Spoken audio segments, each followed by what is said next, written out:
424, episode 80 Sekutu Terbesar Kami, 2. Sosok putih seseorang bangkit dalam kegelapan pekat. Yu Jung Hyok mengayunkan pedangnya beberapa kali pada angka ini. Dari Breaking the Sky Thunder Sword, bahkan ke Shooting Star Slash. Namun, tidak satu pun dari keterampilan pedangnya berhasil menyentuh bayangan musuh. Tepat setelah itu, Fable bertabrakan. Tersentak bangun sekarang, dia membuka matanya sambil terengah-engah. Dia duduk di dalam dojo latihan yang gelap, matahari sudah terbenam. Bayangan panjang menatapnya. Itu adalah Sein pedang Breaking the Sky. Apakah dia benar-benar kuat?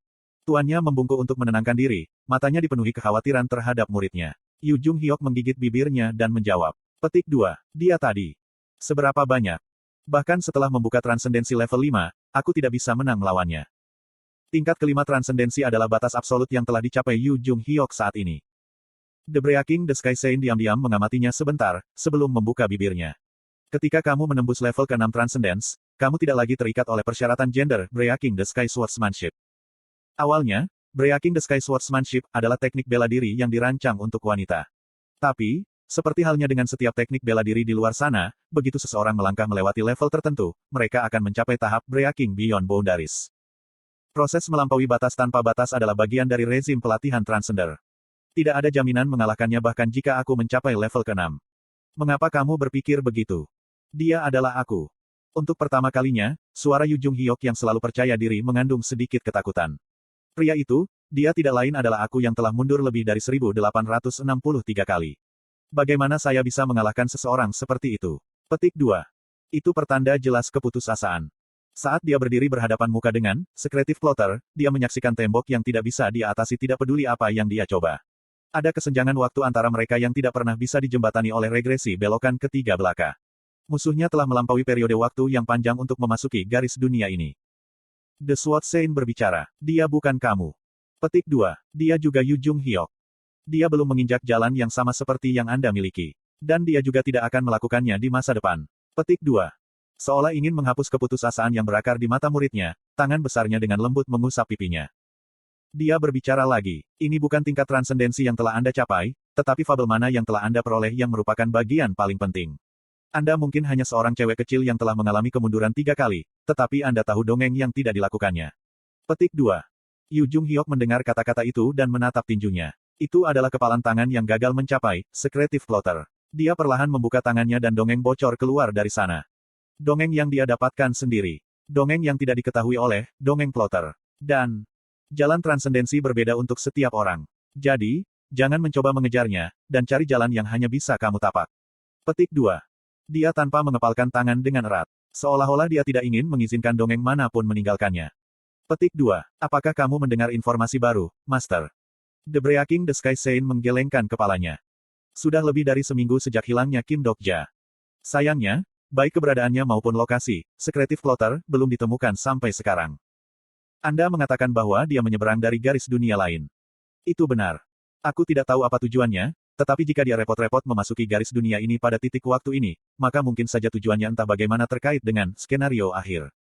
Yu Jung Hyok setuju dengan pendapatnya. Dengan kata lain, ada peluang bagus bahwa dia akan bertemu Secretive Plotter lagi dengan pergi ke lokasi skenario akhir.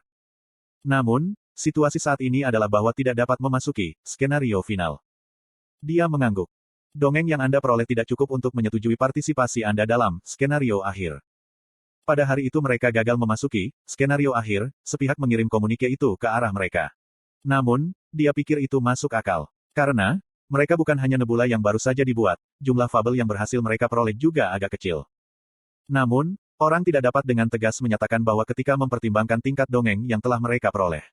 Khususnya dengan alasan cahaya dan kegelapan, grid fabel yang mereka peroleh terakhir kali yang akan sangat sulit untuk menemukan persamaannya di mana saja di mana perwakilan nebula Anda. Pada akhirnya, semuanya bermuara pada ketidakhadiran Kim Dokja.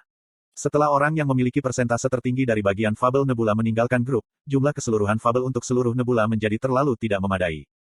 Tidak diketahui apa yang dipikirkan Yu Jung Hyok untuk dirinya sendiri saat ia mempertahankan kesunyiannya.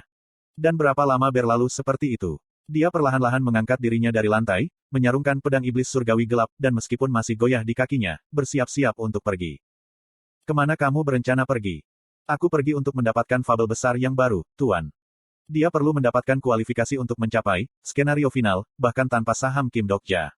Bukanlah tentara swasta yang bodoh atau bawahannya. Kelompok ini perlu untuk dapat melindungi diri mereka sendiri tanpa dia di sekitar, dan bahkan jika mereka akhirnya kehilangan dia entah bagaimana. Titik. Mereka harus cukup mampu untuk menghapus skenario akhir. Baat. Biu bergumam dalam kesedihan dari suatu tempat di udara kosong. Yu Jung Hyok diam-diam menatapnya sebentar, sebelum mengaktifkan Eye of Sage untuk menyaring informasi yang dia miliki di kepalanya. Tidak banyak lokasi yang tersisa pada saat ini di mana ia bisa mendapatkan dongeng besar.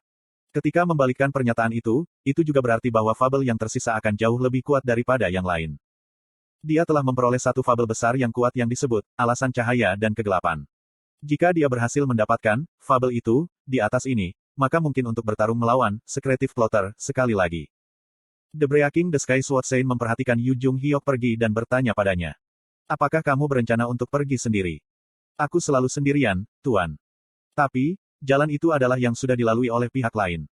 Kata-kata tuannya menyebabkan sosok Yu Jung Hyok tersentak. Pada saat berikutnya, sebuah suara keluar dari balik dinding aula pelatihan. Hei Yu Jung Hyok, kamu di mana? Kita harus pergi, sekarang. Petik 2. Dengan cahaya menyilaukan di belakang mereka, anggota membuka pintu dan bergegas masuk ke dalam dojo. Xin Yuseng, Yi Gilyong, Yi Jihye, dan Han Suyong. Itu tidak diketahui sejak kapan mereka bersiap untuk pergi, tetapi terlepas dari itu, semua orang dari Nebula ada di sini. The Breaking the Sky Sword Saint berbicara lagi. Mereka tepatnya fabelmu sekarang, Jung Hyok. Sesuatu yang tidak dimiliki, Secretive Plotter. Yu Jung Hyok dengan bingung melihat kembali pada tuannya, dan dia memanggilnya lagi. Kamu tidak harus bertarung sendirian di giliran regresi ini. Lokasi, Great Fable, yang baru berjarak 4 hari lagi. Akan jauh lebih cepat untuk sampai ke sana dengan meminjam kekuatan para Dokkaebis, tetapi situasi saat ini tidak mengizinkannya. Anda tidak dapat meminjam kekuatan Dokkaebis yang Anda kenal. Anda tidak boleh mengungkapkan kebenaran bahwa Anda adalah Kim Dokja. Semua berkat perjanjian bau saya dengan Weni King. Karena itu, saya tidak bisa memasuki saluran Biu atau mengirim kabar tentang kesejahteraan saya kepada. Pada akhirnya, saya tidak punya pilihan selain untuk secara pribadi mengendarai Ferrari kelas X, yang saya beli dari pembuat jenis produksi massal ke tujuan. Angka koma Yu Jung Hyok 999 memoles Heaven Sucking Sword di atas bahuku menggerutu pelan. Mengemudi Anda payah. Lalu, mengapa kamu tidak mengemudi? Ngomong-ngomong, kamu tidak berencana untuk tetap berpegang pada penampilan itu sekarang, kan? Petik 2. Tanpa ragu, kami akan bertemu dengan rasi bintang yang akan mengenali kami begitu kami memasuki lokasi skenario. Keberadaan koma Yu Jung Hyok terlalu mencolok. Yah, Yu Jung Hyok sendiri terlalu terkenal sekarang, jadi. Memang, aku terlalu tidak mencolok seperti ini. 999 sepertinya sedang memikirkan sesuatu. Tubuhnya tiba-tiba tersentak sedikit, di depan, Po. Kebisingan bergema dan dia berubah menjadi pangsit murim. Saya sangat terkejut dengan kejadian ini. Tetapi 999 terdengar sangat tidak tertarik ketika dia berbicara kepada saya. Ini seharusnya baik-baik saja. Petik 2 titik. Hei kau, membawa pangsit di pundakku akan lebih menarik, kau tahu. Petik 2. Kenapa kamu tidak mengubah penampilan menyedihkanmu juga? Sama seperti koma Yu Jung Hyok tidak dapat mempertahankan penampilan aslinya, saya juga perlu memastikan bahwa identitas saya sebagai Kim Dokja tidak ditemukan. Yu Jung Hyok yang sekarang menjadi pangsit dan menggosok-gosokkan kulit pangsit itu ke seluruh wajahku seolah-olah dia sedang mencoba melukis dinding. Saya merasakan fabel di wajah saya berubah ketika suara-suara berderit bergema. Berapa lama berlalu seperti itu? Pada saat saya membuka mata, saya menjadi panik dengan apa yang saya lihat. 999 berbicara kepada saya ketika saya menatap dengan bingung ke arah cermin, mata saya berkedip tanpa henti. Selesai. Molly suci, ini mungkin tidak cukup untuk menamparkan pipi konyol Yu Jung Hyok, tapi tetap saja. Seharusnya itu cukup untuk membuatku merenungkan apakah aku harus menamparnya atau tidak, setidaknya. Catatan TL di akhir. Aku menggosok wajah patung baruku dan bergumam pada diriku sendiri. Petik 2. Tidak bisakah aku menjaga wajah ini selamanya? Jika Anda melakukannya, Anda akan dikejutkan oleh badai setelah probability. Seolah-olah dia telah menyentuh sesuatu yang kotor, 999 dengan rajin menepuk-nepuk tubuh pangsitnya. Sepenuhnya mengabaikan apakah dia melakukan itu atau tidak, saya terus menatap cermin. Beberapa waktu yang lalu, saya menyerap fragmen fabel dari Casanova yang meninggal selama tindakan seksual, dan menjadi cukup baik untuk sementara waktu, tetapi ini berada pada skala lain dibandingkan dengan itu. Saya berbicara dengan nada kagum. Memang benar bahwa perubahan regresi ke-999 luar biasa. Giliran ketiga tidak memiliki keterampilan seperti ini, Anda tahu. Petik 2. Tanda hubung. Giliran ketiga. Oh, kamu tidak tahu. Yu Jung Hyok di tempat ini adalah giliran ketiga. Dan ini juga giliran dunia ketiga. Petik 2. Nomor koma Yu Jung Hyok 999 menatapku dalam-dalam untuk beberapa saat setelah mendengar kata-kata itu, dan bertanya padaku. Kenapa kamu berpikir begitu? Petik 2. Apa maksudmu mengapa? Saya baru akan menjawab dengan, karena, cara bertahan hidup, dimulai dengan putaran ketiga, itu sebabnya, tetapi berhenti. Saya memutuskan untuk memperbaiki jawaban saya sedikit.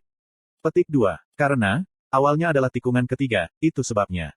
Tapi, mengapa mulai dari putaran ketiga? Tidak tahu cara kerja angka. Awal adalah putaran ke-0. Dia benar. Bab pertama dari Ways of Survival dimulai dari belokan ketiga Yu Jung Hyok, tetapi jika Anda mendapatkan teknis tentang hal itu, maka Anda bisa mengatakan bahwa cerita dimulai dengan belokan ke-0.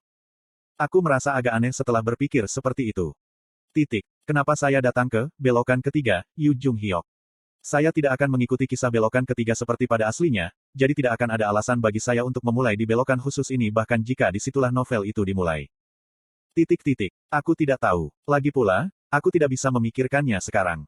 Yu Jung Hyok di garis dunia ini mengatakan bahwa dia adalah giliran ketiga. Jadi, tempat ini adalah giliran regresi ketiga. Petik 2. Dan informasi yang saya konfirmasikan melalui daftar karakter juga mengatakan demikian. Tapi kemudian, 999 berbicara dengan nada mengejek.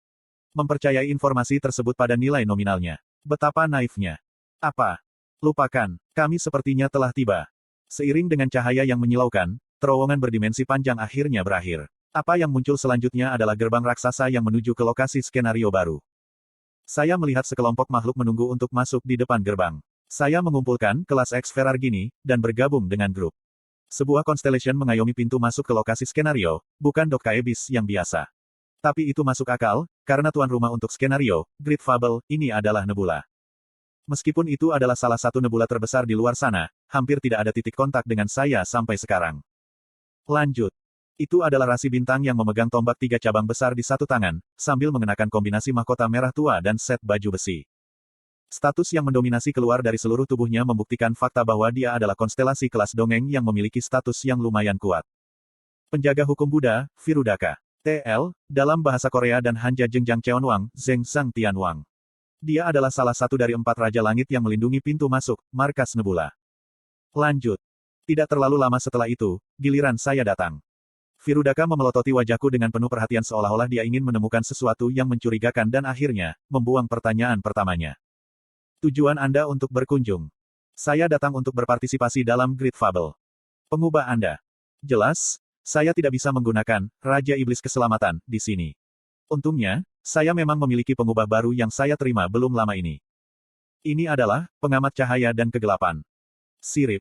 TL, menamparkan pipi XX, bukanlah tindakan harfiah kekerasan fisik, tetapi hanya pepatah populer di Korea yang menyiratkan, kamu sangat cantik sehingga membuat pihak lain merasa malu.